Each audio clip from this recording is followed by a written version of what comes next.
Assalamualaikum warahmatullahi wabarakatuh. Perkenalkan, nama saya Nurul Aini Dewi. Saya dari Prodi Pendidikan Ekonomi 3A, Universitas Bhinneka PGRI Tulungagung. Akan menjelaskan materi mengenai karakteristik, model, dan pendekatan evaluasi pembelajaran. 1. Karakteristik alat ukur yang baik. Secara sederhana, Zainal Arifin mengemukakan karakteristik instrumen evaluasi yang baik adalah valid, reliable, relevan, representatif, praktis, diskriminatif, spesifik, dan proporsional. Dan berikut merupakan penjelasannya. 1. Valid. Artinya, suatu alat ukur dapat dikatakan valid jika betul-betul mengukur apa yang hendak diukur secara tepat. 2. Reliable. Artinya, suatu alat ukur dapat dikatakan reliable atau handal jika ia mempunyai hasil yang taat asas atau konsisten. 3. Relevan. Artinya, alat ukur yang digunakan harus sesuai dengan standar kompetensi, kompetensi dasar, dan indikator yang telah ditetapkan. 4. Representatif. Artinya, materi alat ukur harus betul-betul mewakili dari seluruh materi yang disampaikan. 5. Praktis. Artinya, mudah digunakan. Jika alat ukur itu sudah memenuhi syarat tetapi sukar digunakan, berarti tidak praktis. 6. Diskriminatif. Artinya adalah alat ukur itu harus disusun sedemikian rupa, sehingga dapat menunjukkan perbedaan-perbedaan yang sekecil apapun. 7. Spesifik. Artinya, suatu alat ukur disusun dan digunakan khusus untuk objek yang diukur. 8. Proporsional. Artinya, suatu alat ukur harus memiliki tingkat kesulitan yang proporsional antara sulit, sedang, dan mudah.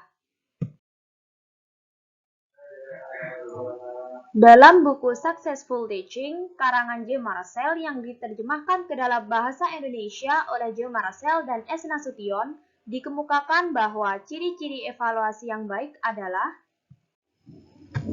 1. Evaluasi dan hasil langsung.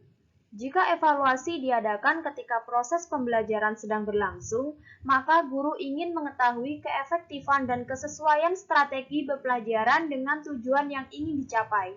Jika evaluasi dilakukan sesudah proses pembelajaran selesai, berarti guru ingin mengetahui hasil atau prestasi belajar yang diperoleh peserta didik. 2. Evaluasi dan transfer. Hal penting yang berkenaan dengan proses belajar adalah kemungkinan mentransfer hasil yang dipelajari ke dalam situasi yang fungsional. Dasar pemikiran ini merupakan asas psikologis yang logis dan rasional. 3. Evaluasi langsung dari proses belajar. Di samping harus mengetahui hasil belajar, Anda juga harus menilai proses belajar. Hal ini dimaksudkan agar proses belajar dapat diorganisasi sedemikian rupa sehingga dapat mencapai hasil yang optimal. Anda dapat mengetahui proses apa yang dilalui peserta didik dalam mempelajari sesuatu. 2. Model-model evaluasi. Model Taylor. Model ini dibangun atas dua dasar pemikiran. Pertama, evaluasi ditujukan kepada tingkah laku peserta didik. Kedua, evaluasi harus dilakukan pada tingkah laku awal peserta didik sebelum melaksanakan kegiatan pembelajaran dan sesudah melaksanakan kegiatan pembelajaran. 2. Model yang berorientasi pada tujuan. Tujuan model ini adalah membantu Anda merumuskan tujuan dan menjelaskan hubungan antara tujuan dengan kegiatan.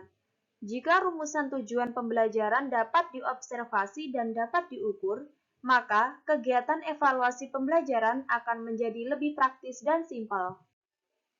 Model pengukuran. Pengukuran digunakan untuk menentukan kuantitas suatu sifat tertentu yang dimiliki oleh objek, orang maupun peristiwa dalam bentuk unit ukuran tertentu. Anda dapat menggunakan model ini untuk mengungkap perbedaan-perbedaan individual maupun kelompok dalam hal kemampuan, minat, dan sikap. Yang selanjutnya adalah model kesesuaian. Menurut model ini, evaluasi adalah suatu kegiatan untuk melihat kesesuaian antara tujuan dengan hasil belajar yang telah dicapai. Hasil evaluasi dapat Anda gunakan untuk menyempurnakan sistem bimbingan peserta didik dan untuk memberikan informasi kepada pihak-pihak yang memerlukan. Educational System Evaluation Model. Menurut model ini, evaluasi berarti membandingkan performance dari berbagai dimensi dengan sejumlah kriteria, baik yang bersifat mutlak atau intern maupun relatif atau ekstern. Illuminative Model. Model ini lebih menekankan pada evaluasi kualitatif terbuka.